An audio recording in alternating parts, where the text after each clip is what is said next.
My family kicked me out of Thanksgiving, so I revealed everything I gave them. It was the cranberry pie that did it. I spent 4 hours baking it, letting the filling set just right, folding the lattice crust with care, because I knew how much my mother liked it. I stood outside the front door of her house with that pie in my hands, watching as Melissa opened the door with that artificial smile she wore whenever she wanted to humiliate me in disguise. "Oh," she said. "Didn't think you were coming." I forced a smile. "I texted Mom yesterday. She said 3 o'clock. Behind her, I could already hear the clinking of plates, the rising murmur of laughter, the sound of my family having a Thanksgiving meal without me. "Yeah," Melissa said, shifting uncomfortably. "It's just that things got a little crowded. Dean's college buddy came with his wife. We didn't really plan for extra seating." I stood there, stunned. "I'm not an extra." She hesitated, then stepped back slightly, not letting me in. "It's just not a good time, Sophia. Maybe you can come by for dessert." "Are you serious?" I whispered. That's when I saw my mother. She appeared behind Melissa, holding a wine glass, wearing the burgundy sweater I got her last Christmas. She looked me dead in the eyes. No surprise, no apology. Just a sigh. "Sophia, this year's been a little hectic. Maybe next time, okay?" The pie started shaking in my hands. My mouth went dry. "I spent the last 2 nights making this." I thought. "I know," my mom said quickly, glancing away. "We appreciate it." Appreciate it. Like I was the delivery girl. I turned around slowly and walked back to my car. I didn't cry. Not there. But inside, something crumbled. Not from the rejection itself. This wasn't the first time I'd been treated like an afterthought. It was how easy it had become for them. How normalized my exclusion was. I drove home in silence. The pie sat on the passenger seat untouched. At home, I placed it on the counter, sat down, and stared at the wall. And that's when it hit me. I had done everything for them. Paid bills. Fixed broken appliances. Helped Dean start his stupid business. Sat with my mother during her chemo sessions. And yet here I was, discarded like a paper plate. They'd rewritten the script and cast me out of it. No warning. No explanation. And for the first time in my life, I didn't feel like pleading for a seat at their table. I felt something else, fury. "It's a pleasure to have you here. Stay tuned until the end, and tell me which city you're watching from. I want to know how far my story has gone." Growing up, I thought family meant loyalty. That even when things got hard, or messy, you didn't just turn your back on someone. But my family had a different definition. And I was too blind to see it. My mother raised us to believe Dean was special. He got the new shoes, the bigger bedroom, the car when he turned 16. "He's a boy," she'd say. "He needs to feel like a man." Meanwhile, I worked 2 jobs through college, commuting 2 hours each way just to finish my nursing degree. When I graduated, there was no party. Just a cold "that's nice, dear."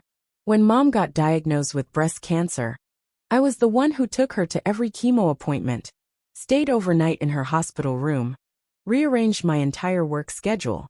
Dean, he visited once a month. Sometimes. And when Dean wanted to start a food truck business, even though he had no experience and a history of quitting everything he started, guess who co-signed the loan? Me. He never paid me back. When Mom's house needed repairs, I paid the contractor. When the water heater broke, I covered the cost. I never even asked for thanks. I thought love was shown through actions. But they took my actions as obligations. Melissa once accused me of trying to buy affection. I remember her sneering at me during a Christmas dinner 2 years ago. "No one asked you to do all that, Sophia." And I laughed it off. Because back then, I still thought they'd come around. That they'd eventually see my worth. That being kind would win them over. But it didn't. It only taught them that I was disposable. I started reviewing old texts, emails. Every conversation from the last few years revolved around what I could do for them. "Can you take Mom to her appointment? Dean needs help with taxes. Can you look at them? Melissa's birthday is next week. Could you pick something up on our behalf?" Never a message asking how I was. Never a call just to talk. I was a utility, not a daughter. Not a sister. The Thanksgiving rejection was just the final confirmation. And for once, I wasn't going to let it slide. I opened my laptop. I started listing everything. Every expense. Every favor. Every trip to the hospital. Every sacrifice. They thought I'd always be quiet. But they forgot something. I keep receipts. I didn't plan to send the list. At first, it was just therapy.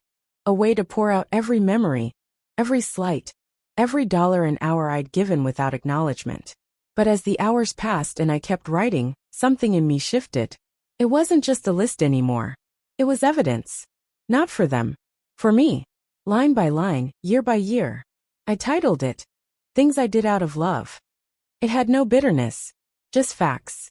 Co-signed Dean's loan. $23,000 unpaid. Paid for mom's roof repair. $6,800. Covered hospital stays 3 years. 125 nights. Grocery deliveries during pandemic. Weekly, March 2020 to December 2021. By the end I had 38 bullet points. And not one had ever been acknowledged with anything more than a passing thanks. I didn't attach a letter. I didn't ask questions or demand anything. I just forwarded the file quietly the night after Thanksgiving. One email to Mom, Dean, and Melissa. No subject line. No body text. Just the file. By Saturday morning, I had 8 missed calls.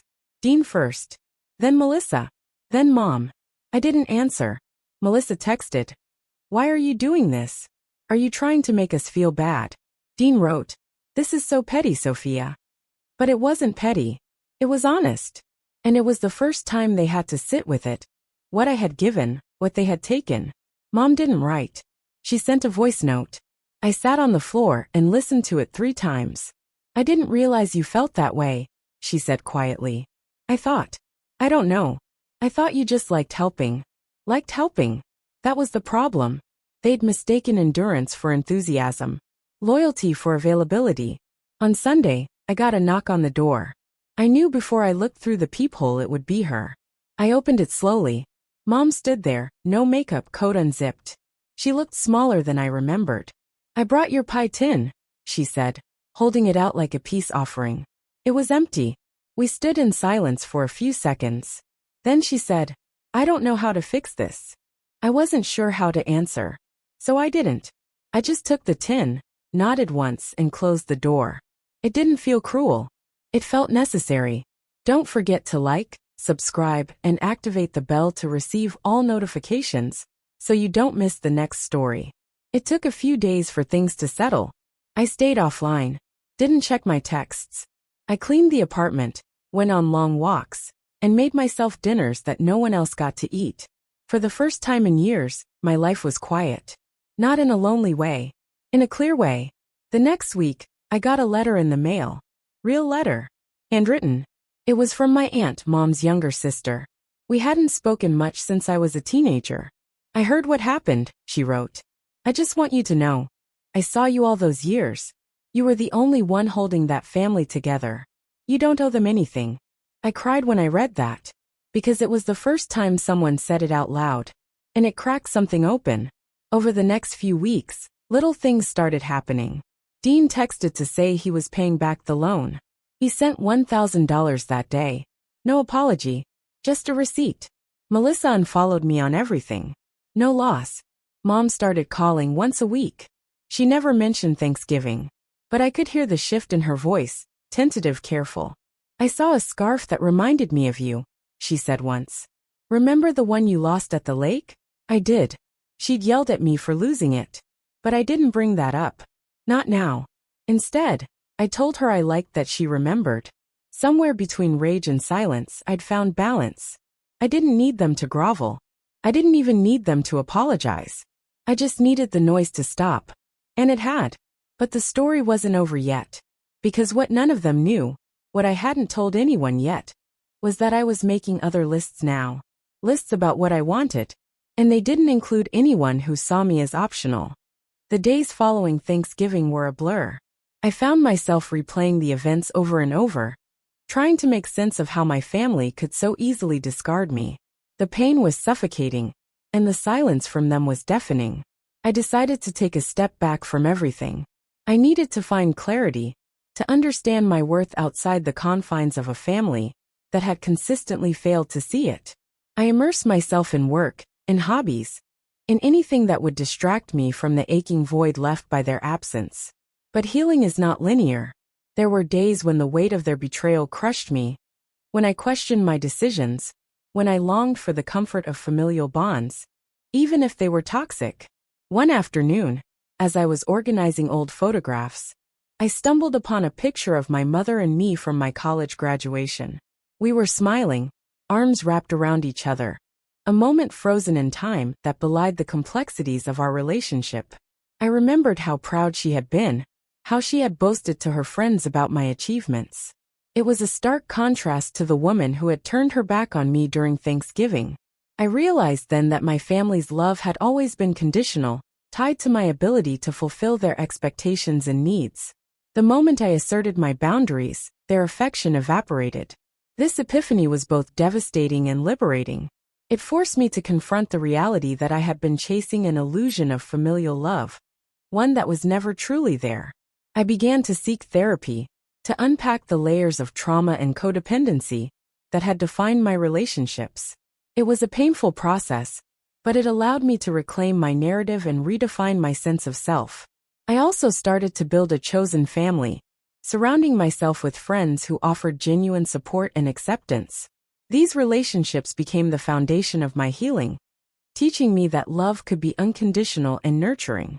As I continued to grow and heal, I found myself less consumed by thoughts of my biological family.